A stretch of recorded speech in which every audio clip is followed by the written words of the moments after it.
Bismillah, alhamdulillah, wa salatu wa salamu ala rasulillah wa ala alihi wa sahbihi ajma'in, amma ba'd. Assalamu alaikum wa rahmatullahi wa barakatuh.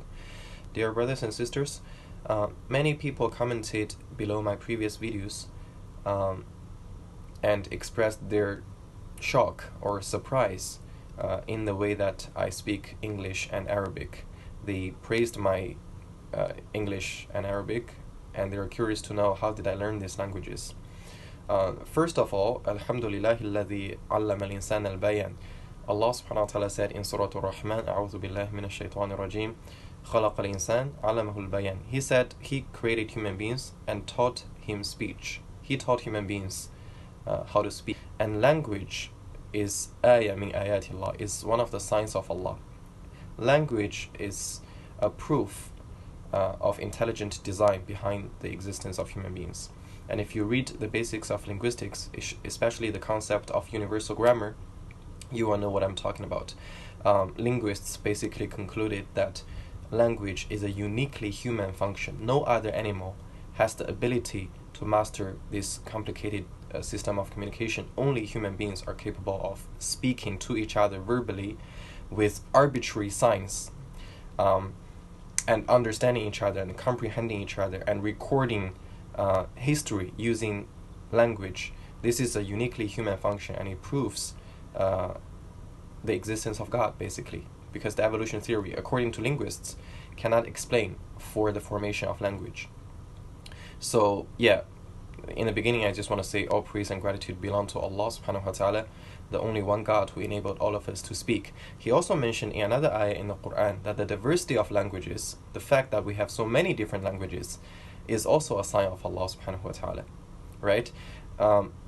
Animals are also widespread. For example, monkeys. There are monkeys in many different places in the world, but they don't even have one language. We have so many different languages in the world. Anyway, so Alhamdulillah. And now I'm going to talk about how did I learn English and Arabic, because some people are like, did you grow up in an English-speaking country, or, did you go to an international school? What happened? What's going on here? How can a Chinese person speak English and Arabic so well? So let's talk about English first. Did I grow up in an English-speaking country? No. Did I go to an international school? No. I grew up in China, mainland China, and I went to a normal government school. And for 17 years, for the first 17 years of my life, I had never been outside China. And we did have English subject in school, but like many other countries, non-English speaking countries, that subject doesn't really help you speak English very functionally. It's mostly for tests and exams, right? So we learned how to read, how to write, and we just tried to score as much as possible in exam. We didn't really have a lot of opportunities to speak, right? And all the other subjects were taught in Chinese. I learned biology in Chinese. I learned chemistry and physics and geography, all of this in Chinese. The only subject that was taught in English, well, actually, you know what? Even the English subject was taught in Chinese. Only occasionally, very rarely, would we speak English. But I did realize very early on in my life that I have a gift for language, alhamdulillah. And different people have different talents, strengths, and weaknesses. So I realized that I have a gift for language. I learn languages very fast, and I'm very sensitive to languages. I'm able to imitate very well. If you have seen my video of my stand-up comedy 2019, I did an impression of Donald Trump and Obama. You would know what I mean by imitation skills. And a large part of language learning, language acquisition, is actually imitation, especially when it comes to phonetics. The sound, the pronunciation of language is basically an imitation process. You hear a sound and you try to figure out which part of a structure in your mouth is making that sound, and then you imitate that. So I have been sensitive to language, and I learned it pretty fast, and I've always been interested in public speaking and any language related activities. I joined Model United Nations in senior high school, and that also helped a lot. That helped me speak English more than the other average Chinese students. But until high school graduation, I would say my English was relatively better than my peers, but still not to an entirely functional level. And then I came to Hong Kong, the University of Hong Kong, for my bachelor's degree, and HKU is an EMI university, English Medium of Instruction university. Everything is done in English, the lectures, homework, assignments, everything. So that sort of pushed me and forced me to use English more, and to be more professional with my English. And I can remember still quite vividly that in the first year of my university there were struggles. I used to go out with my foreigner friends, and they would be talking about all kinds of topics, politics, economy, career plan, and I could understand them. Hearing is not a problem, listening is not a problem, but I couldn't really catch up with the conversation because I had such a limitation of vocabulary. I knew what I want to say, but I just can't, form the sentence very well, and that used to really upset me. And for a year it was like that. But then it didn't defeat me. I just kept trying. I kept practicing, because I know you can't skip that. Language learning is just practice and practice and practice. That's how you learn a language. So I just kept practicing, and I was also different from other mainland students in the way that I don't stick to my own ethnic group. Like, a lot of Chinese students, when they go abroad, even if they go to the US or Australia or some English-speaking countries, they still stay with other Chinese people, and they hang out with Chinese people only. They only speak Chinese with each other, so they don't practice English. But I made it a point to step out of my circle, to make foreigner friends. I had friends from so many different countries, so that also forced me to use English more often. And then gradually it became better. And also I was in Boston, in the United States, in 2015 for half a year. There was an exchange semester. I went to Tufts University, and of course that helped. An entirely immersion experience in an English-speaking country helped me become more confident in my English speaking as well. And then later on, the more confident I became and the more professional I became with my English, the more opportunities to practice on a higher level. And eventually, I started giving some talks and sharings in the Muslim community in Hong Kong as well, in different Muslim organizations. And I would occasionally do presentations for non-Muslims. For example, I'm actually invited to be a guest speaker for a course in HKU called A Life Worth Living. The lecturer, the professor, will talk about different religions, and he invited me to be a guest speaker. Last year I did it, and this year I'm going to do it again. So these opportunities also helped me improve my English. So it's a gradual process. It's not like one day I suddenly woke up and I could speak like Shakespeare. No, it's a process. But alhamdulillah, I think I have a gift for language, and Allah has made it easy for me. So that's pretty much about English. Now, when it comes to Arabic, هل أتكلم العربية؟ نعم قليلا. I speak a little bit of Arabic, to be honest, not too much. When many of you said that my accent or my pronunciation is very accurate, even some Arab friends, some Egyptians said, brother, your Arabic is better than mine. Well, that's because, first of all, Arabic has many different dialects. Like the Misri is different from Shami. And if you go to Morocco, even Arabs don't understand their Arabic. The Moroccan Arabic is a mixture of French and Arabic and some local languages. It's really different. So maybe the reason why some Arabs would think of my Arabic as better than them, which is actually not the case. It's not better than them. It's because we, foreigners, we studied Al-Fusha from the very beginning, modern standard Arabic. We studied the most authentic pronunciations of Arabic. So you may get the impression that my Arabic is very good. And also, again, the sensitivity to language, the sensitivity to phonetics helped me learn the pronunciation relatively well. So even when I compare to other Chinese people who have studied Arabic as a major in university, as a profession, sometimes they would also say that my pronunciation of ayn, for example, the letter ayn, or dad, or ha, could be better than them, because I'm more sensitive to sounds in a language. And also, intention matters. This is something I want to stress. I want to share with you a story. When I was in the States, I had a very good Egyptian friend. And before I went to the States, that's in 2015, I learned the Arabic letters from YouTube videos. Believe it or not, I watched YouTube videos and I learned the pronunciation of the Arabic letters, alif, ba, ta, tha, etc. And I started reciting the Quran by myself, but very slowly, and I would stutter a lot. I could remember very clearly that one day I was sitting with a brother, and it took me half an hour to pronounce Alhamdulillahi Rabbil Alameen correctly. It took me half an hour. I couldn't finish Surah Al-Fatiha in 1 week. It was really hard in the beginning. How to connect the letters. You have to recognize the letters first, and then you have to, pronounce it. There are variations, right? The different signs, the different rules. So there's a lot to learn. In the beginning, it was hard. So I learned the letters. I could barely recite the Quran when I got to the U.S. and I met this Egyptian brother. I think by then I memorized a few short surah in Juz Amma, the last juz. So I told him one day, accidentally, I said, brother, it would be so great. I would be so happy if I can memorize Surah Yasin within this semester, 4 months, right? And to me, that was an ambitious goal. If I could memorize Surah Yasin, which is about, maybe 6 pages? I don't remember, about 6 pages. If I could remember this, I would be so happy. And this brother Mustafa, he said, Surah Yasin, it takes 3 days. You can finish in 3 days. I'm like, what are you talking about? I was so offended. I was so angry. I said, easy for you to say, dude. You're an Arab. You're from Egypt. That's easy for you. But he was very serious. He gave me a very serious response. He said, who told you it's easier for Arabs?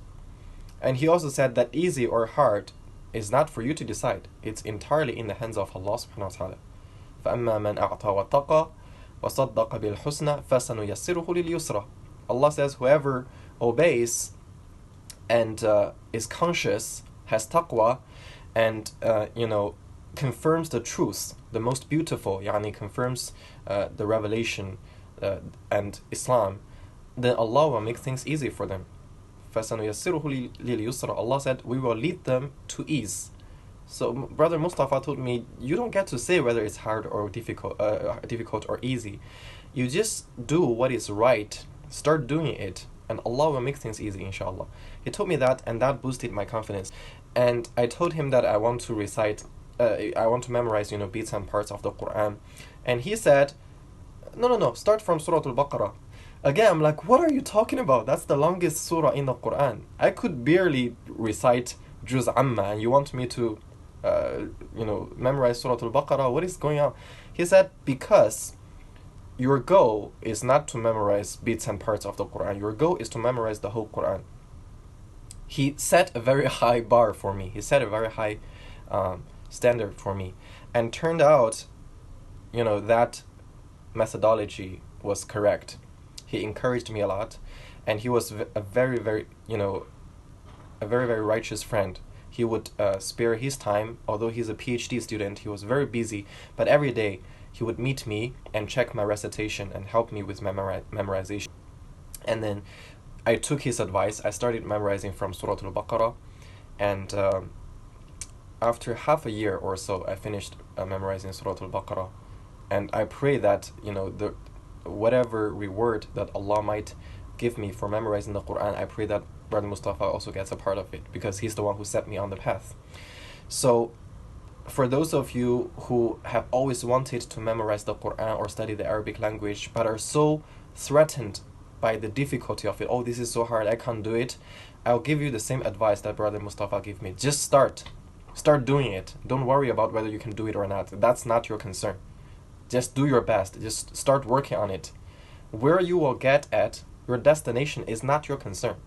Your concern is to get on this road. Start walking. That's it. And then memorizing the Quran and reciting the Quran actually help you a lot with your Arabic. Once a scholar from Saudi Arabia came to our university, Sheikh Muhammad, what's his name? Shimri. Yeah. So Sheikh Ashimri, he said, he was asked by a student, the student said, Sheikh, I want to study Arabic language. What's your advice? He said, Iqra al-Quran. Just recite the Quran. Because the language in the Quran is the best of Arabic. If you can, gradually understand Quran, you're also gradually learning Arabic. That's it. right? So it's actually very helpful to just recite the Quran more and try to read translations as well and learn some nahu. And then, in order to understand the Quran, in order to have more khushu' in my salah, in order to be touched by the recitation of the imam, if I'm following an imam, I joined Bayina TV. May Allah reward brother and Ustaz Nu'man Ali Khan. His program on Bayina TV, the Arabic programs, there are several of them, and I finished all of them, alhamdulillah. Those programs focus on helping you understand the Quran, and only the most needed techniques and knowledge regarding the Quran.